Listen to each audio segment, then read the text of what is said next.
At 1:21 a.m.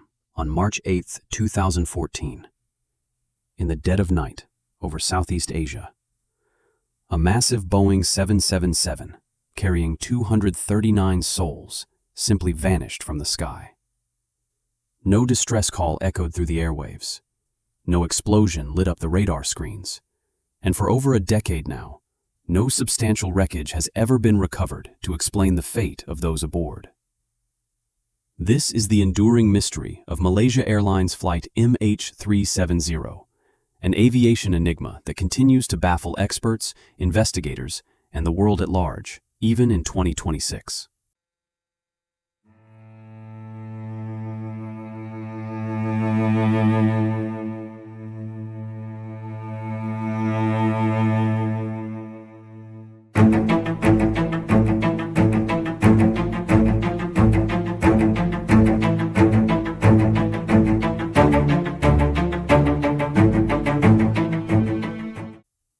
Malaysia Airlines Flight MH370 lifted off from Kuala Lumpur International Airport at precisely 12:41 a.m. Its destination, Beijing Capital International Airport, some 2,700 miles to the north. It was meant to be a standard red-eye journey, with 227 passengers hailing from 14 different nations, including a majority from China, along with Malaysians, Australians, Americans, and others, plus a crew of 12 seasoned professionals. The aircraft itself was a Boeing 777-200ER, renowned as one of the safest wide-body jets in aviation history, with an impeccable safety record for the model. At the controls was Captain Zahari Ahmad Shah, a 53-year-old veteran with more than 18,000 flight hours under his belt, known for his passion for flying and his steady demeanor.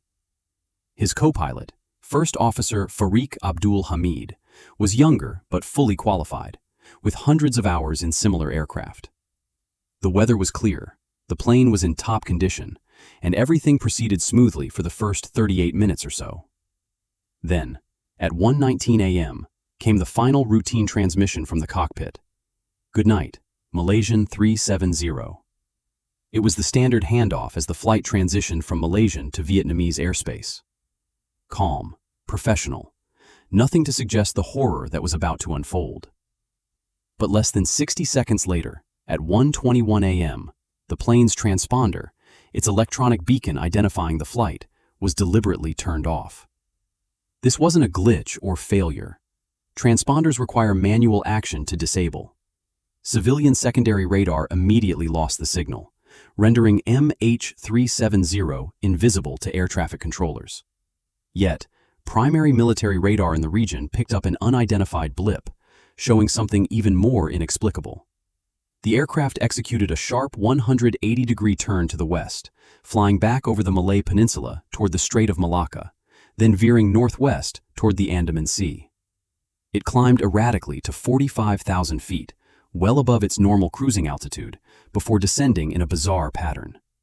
Someone, or something, in the cockpit was still in control, and they were flying with purpose, away from Beijing, into the unknown. But MH370 didn't plummet into the sea right then.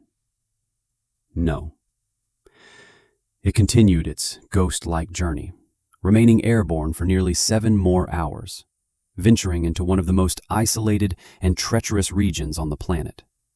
Once the transponder went dark, civilian tracking was lost, but the plane's satellite communication system, operated by Inmarsat, kept sending automatic handshakes, periodic pings to check if the aircraft was still connected. These weren't voice or data transmissions, just silent confirmations, but they proved crucial. 7 such handshakes were logged after the disappearance, the last one at 8:19 a.m., suggesting the plane stayed in the air until fuel exhaustion. By analyzing the signal strength, Doppler shifts, and burst frequency offsets from these pings, experts mapped 2 enormous possible corridors where the flight could have ended. One arc curved northward, stretching towards Central Asia, potentially over countries like Kazakhstan, Pakistan, or even northern India. The other arc plunged southward, deep into the vast, unforgiving southern Indian Ocean, a remote expanse of endless water far from any land. The northern corridor was soon dismissed. No corroborating radar data from those regions, no eyewitness reports, no debris fields discovered, and no distress signals intercepted by any nation along that path. That left the southern arc as the most likely. A cold, stormy wilderness of ocean, larger than Western Europe, where waves can reach 50 feet high and currents swirl unpredictably. Doppler analysis of the final pings indicated a steady southern heading, consistent with autopilot or deliberate flight until the engines flamed out. The plane likely entered a death spiral, plunging at high speed into the sea. Yet, in an age of global satellite networks, constant surveillance, and advanced black box technology, how could a 200-ton jetliner equipped with every modern safeguard simply erase itself from existence without a single confirmed trace? The search for MH370 became the largest and most expensive in aviation history, coordinated by Australia, Malaysia, and China, spanning over 120,000 square kilometers of treacherous ocean floor. Dozens of ships, submarines, sonar-equipped vessels, and autonomous underwater vehicles scoured the depths, while satellites overhead scanned for any floating debris. Hundreds of millions of dollars were spent, yet for years, nothing definitive turned up.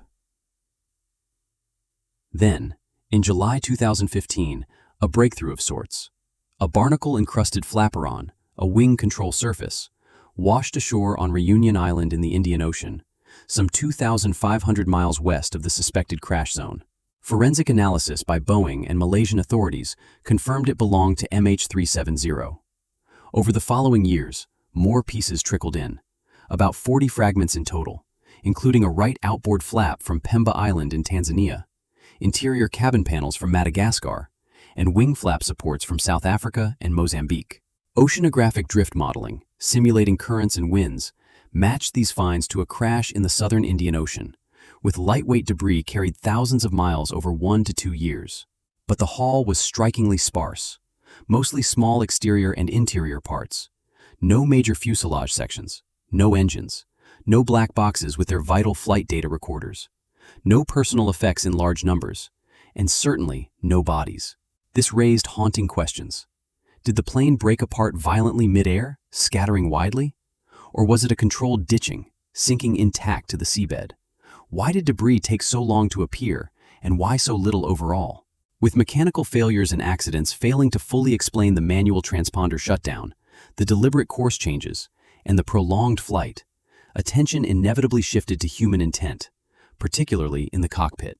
The most scrutinized theory centers on Captain Zaharie Ahmad Shah himself. FBI forensics on his personal home flight simulator, recovered after the disappearance, revealed deleted data from sessions just weeks prior, simulating a flight eerily parallel to MH370's path. Takeoff from Kuala Lumpur, sharp westward deviation, then a long, fuel-depleting journey over the southern Indian Ocean. Proponents argue this points to a deliberate act, perhaps mass murder-suicide, with the cabin depressurized to render passengers and crew unconscious from hypoxia, allowing the pilot to fly alone to a remote grave. Yet counterarguments are compelling. No suicide note was found, no financial ruin, no documented mental health issues, and those close to Zaharie described him as stable, family-oriented, and deeply passionate about aviation, without any hint of malice. The simulator routes could have been routine practice, or mere coincidence. Officially, no blame was assigned, leaving the theory hanging as possible but unproven. Other sinister possibilities have been floated. A hijacking by passengers or crew, 2 individuals boarded with stolen passports, though they were later cleared as Iranian asylum seekers. Cargo concerns, including lithium-ion batteries known to cause fires, or even mangosteens that might have masked something else. Unexplained delays in military response, conflicting early statements from authorities, and fringe claims of shootdowns, remote hacking, or government cover-ups. None have solid proof, but the vacuum of answers keeps them alive. Even in 2026, with Ocean Infinity's renewed no-find, no-fee seabed scans mapping thousands more square kilometers, no major breakthrough has emerged. For the families of the 239 lost, the pain is unending. No bodies to bury, no crash site to mourn at, just perpetual limbo, annual vigils, and a hope that fades but never dies. MH370 stands as a stark reminder that in our hyper-connected world, some mysteries can still defy resolution. What do you think happened to MH370? Was it a tragic accident, a deliberate act, or something far darker? Share your theory in the comments. If chilling unsolved mysteries like this keep you hooked, subscribe to Our True Crime and turn on notifications for weekly deep dives. Because some truths, no matter how deeply buried, refuse to stay hidden forever.